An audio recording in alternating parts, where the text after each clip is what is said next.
Hey everybody, welcome to another episode of The Jaywalker. I'm Jay. I'm today in Wights Cemetery in West Jordan, Utah. It's kind of in the southwest corner of the Salt Lake Valley. It's a small little cemetery, only just a couple of acres here in West Jordan.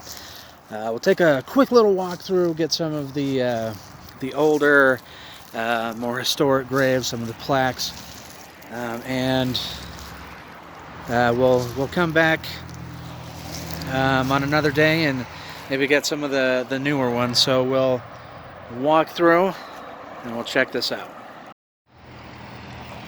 So over here in this corner of the cemetery, you can see all these upright monuments, as well as some of these ones that are here that are ground level. They're kind of currently buried under leaves. I believe that the cemetery itself, looking through things, not sure if it's taken care of by the city of West Jordan or who takes care of it, but looks like they just haven't come through as far as spring cleanup comes yet. It's the middle of April currently as I'm filming. So right over here, this gives this little monument here, little bit of history on the fort and the cemetery. I'll go ahead and read it. In the fall of 1854, construction on a fort began about 100 yards northwest of this cemetery. Kind of an aside, it's about where the hospital property is now. It's across the street.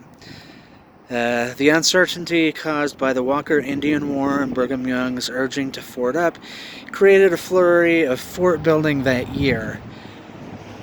This fort was constructed from stones, mud, and logs, the walls being 12 feet high. The fort enclosed 2.5 acres, 7 log cabins, several other buildings, and a part of Bingham Creek, which at that time had a nice flow of water. The fort was named for the Lewis and Nancy Wright family, including 2 sons. With the Wights were John Irving, Joseph Stacy, John H. Murdoch, John Lovelace, John Elmer, and Sheldon Cutler, who worked on the fort through the winter. The fort was finished and occupied in the spring of 1855. The cemetery was located on this site after the pioneers had discovered the grave of an Indian baby.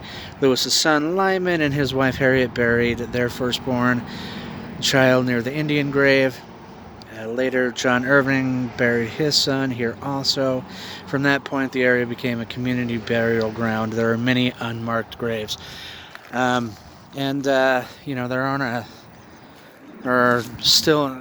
a number of graves here.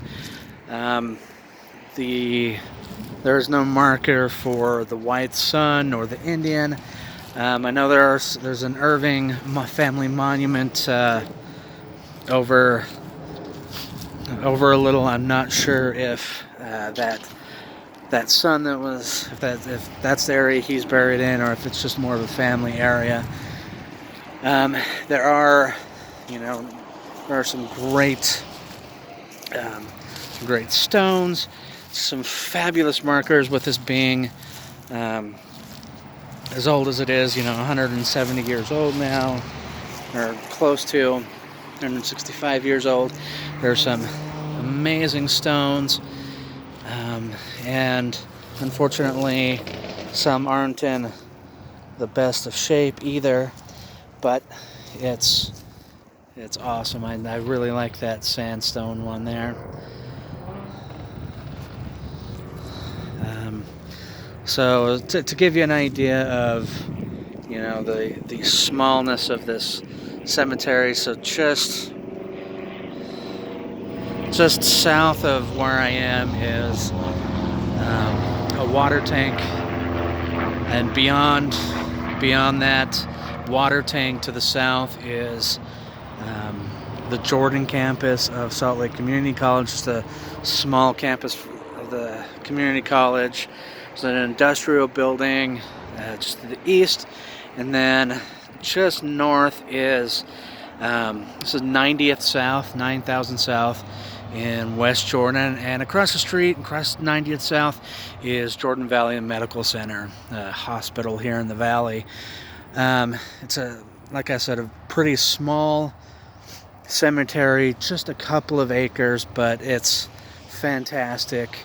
You know, seeing some of the history and having the history still alive, and this is still a working used cemetery here in Salt Lake. Saw some headstones that were put in just within the last couple of years, but you know, many of them are from the mid to late 1850s and on into the earlier part of the 20th century, into the mid part. But this is great. I'm going to try and come around, do another one, get maybe the other end of the cemetery soon. We'll get this on. I do want to come over and grab this other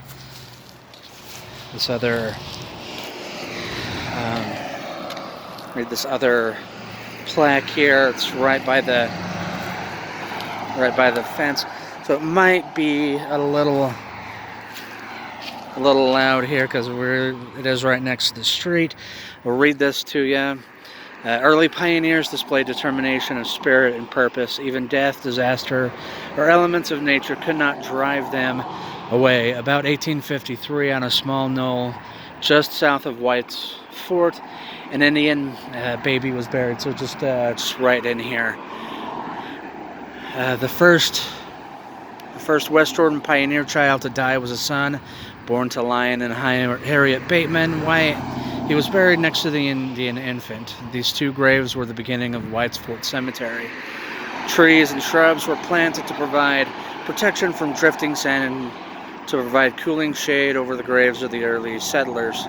Sadly, many of the native sandstone headstones and markers have eroded with time, but the memories of the stalwart early settlers live on in the hearts of their descendants.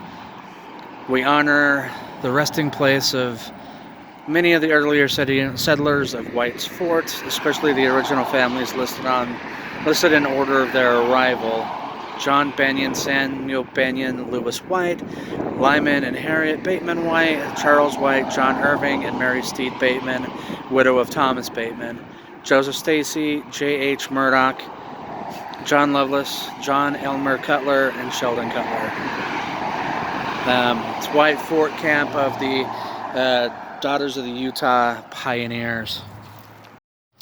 So again, like I said, I'm going to try and get back in, do maybe the other end of the cemetery down there, see if I can do some research more on the people, get maybe some stories to do like I have been with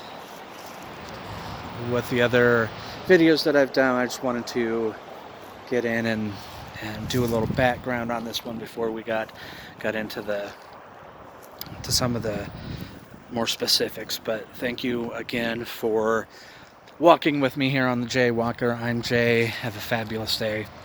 Join us again soon. If you like what you see, subscribe.